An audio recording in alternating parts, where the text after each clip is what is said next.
Letné slávnosti obce Čavoj s bohatým kultúrnym programom boli v tomto roku spojené so slavami. Tento rok je práve 260 rokov od otvorenia vôbec prvej školy v obci Čavoj. A bola to prvá cirkevná škola, ktorá bola pred 260 rokami otvorená.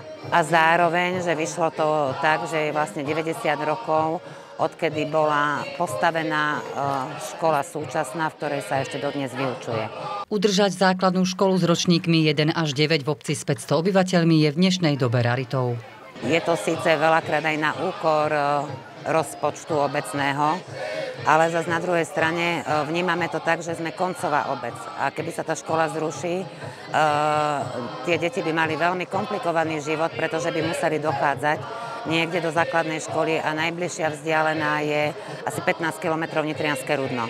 Od roku 1979 chodia do základnej školy v Čavoji aj deti zo susednej obce Temeš. Súčasťou školy je aj materská škola. Žiakov máme 48 a v materskej škole 18 detí. Tried máme v tomto školskom roku 6. Spájali sme ročníky 1, 2, 3, 4 a 8, 9. Počet zamestnancov máme 18.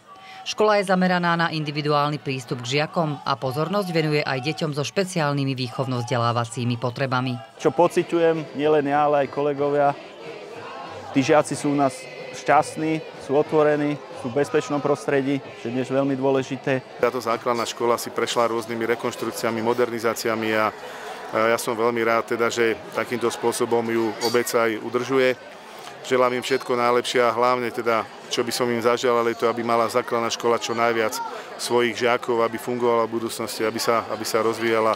Myslím, že v obci sa robí každý rok veľmi veľa rôznych a dôležitých investícií pre obyvateľov tejto obce. Je tu tiež veľmi veľa chatárov, chalupárov, ktorí tu fungujú a tak ako ide obec Čavoj za posledné roky, tak vždy je tu niečo nové urobené. Keď sem prídem pozrieť, tak želám pani starostke, ale obecnému zastupiteľstvu všetko najlepšie, nech obec funguje aj spoločne so základnou školou a ďakujem za pozvanie. Ja by som popriala tej škole, aby nám vydržala ďalších mnoho rokov, aby tí ľudia mali taký jednoduchší život, aby sme im aj naďalej mohli poskytovať vzdelanie pre tie ich deti a zároveň aj materskú školu. Ako riaditeľ školy by som prijal v škole hlavne takú pohodu, chuť pracovať, aby boli deti naďalej šťastné, aby sa rozvíjali v ich potenciáli, v ich talente, aby sa aj zamestnanci školy cítili dobre, lebo keď sa zamestnanci školy cítia dobre, odovzdávajú tú energiu aj žiakom a potom tie deti rastú.